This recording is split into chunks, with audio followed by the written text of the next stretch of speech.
Hit and रनना नवा कायदानो विरोध करवा वापी जीआईडीसी में जाहिर मार्ग पर क्रेन मूकी करायो छे चक्काजाम। त्यारे नेशनल हाईवे नंबर 48 पर चक्काजाम करायो छे। केंद्र सरकार द्वारा हिट एंड रन केस में इजाग्रस्तने सारवार माटे नहीं लई जाए तो तेवा चालक सामे कायदेसरनी सजा करवाना बिलने लईने हाल ट्रक चालकों विरोधनो शोर उठ्यो छे। जे अंतर्गत वापी जीआईडीसी में कोईक ટીકણખોર ટ્રેન ચાલક જાહેર માર્ગ પર ટ્રેન મૂકી આવ્યો હતો તો બલીઠા નજીક હાઈવે નંબર 48 પર ટ્રક ચાલકોએ ચક્કાજામ કરી પોલીસ ટ્રાફિક શાખા ટ્રાન્સપોર્ટ એસોસિએશન દોડતું થયું હતું। વાપીમાં જીઆઈડીસી વિસ્તારમાં સરકારના નવા કાનૂનને પરત લો એવા સૂત્રોચ્ચાર સાથે ટ્રક ચાલકોએ વિરોધ નોંધાવ્યો। ટ્રક ચાલકો એકઠા થઈ રસ્તા વચ્ચે ક્રેન મૂકી દીધી હતી અને જેને લઈને બંને તરફ ટ્રાફિક જામ સર્જાયો હતો।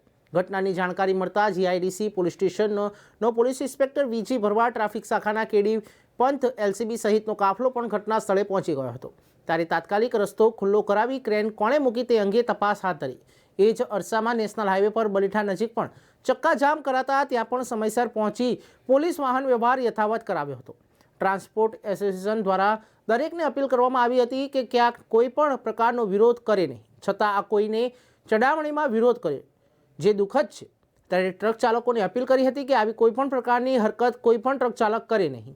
एकाद कलाकना चक्काजामथी अनेक वाहनों अटवाया हता, जे बाद पोलीसे रस्तो खुल्लो करावता वाहन व्यवहार यथावत थयो हतो। जो कि रस्तो वच्चे मूकेली ट्रेन ने हटावा जता ट्रेन चालके वीजपोलने नुकसान पहोंचाडता जेबीनी टीमने पण दौड़ती करी हती। मेरा नाम ए बालाजी, वापी ट्रांसपोर्टेशन सेक्रेटरी हूँ। आजकल जो छुटपुट घटना हुई है वो ये 2023 का जो सरकार ने ड्राइवरों का एक्सीडेंट के मामले में हिट एंड रन केस में जो उन्होंने नया कानून लाया है उस बारे में इन्होंने सब आंदोलन करते हुए किया है।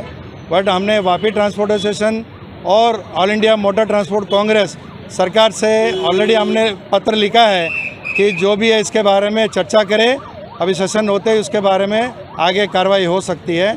इसमें हम सबसे अनुरोध करता है कि भाई लोकल लेवल में आप शांति रखिए, जो भी होगा आपको मीडिया माध्यम से दिया जाएगा। अभी ये हिट एंड रन केस जो है इसके लिए सरकार ने दिया हुआ है कि आप जब भी एक्सीडेंट करेंगे उस एक्सीडेंट में आप जिसको भी घायल हुआ है या मृत्यु हो उसको नज़दीक अस्पताल में पहुंचाना है। पहुंचाने से ड्राइवर को कोई इसका ज़्यादा ये नहीं आएगा। बट ड्राइवर जो एक्सीडेंट करके भाग जाता है उसके लिए ये दिया हुआ है प्रावधान के तुम्हारे लिए सज़ा हो सकती है। आगे में बेल में निकल जाता है, अभी बेल का प्रावधान निकाल दिया है इस कानून में। अभी देखिए परेशान तो पब्लिक तो हुआ है इसमें, बट अभी हमने ऑफिशियली कोई भी स्ट्राइक बुलाया नहीं है। इसमें किसी ने इनको किसने बोला होगा कि भाई ये गाड़ी खड़ा रखे, वो हम नहीं बोल सकते हैं।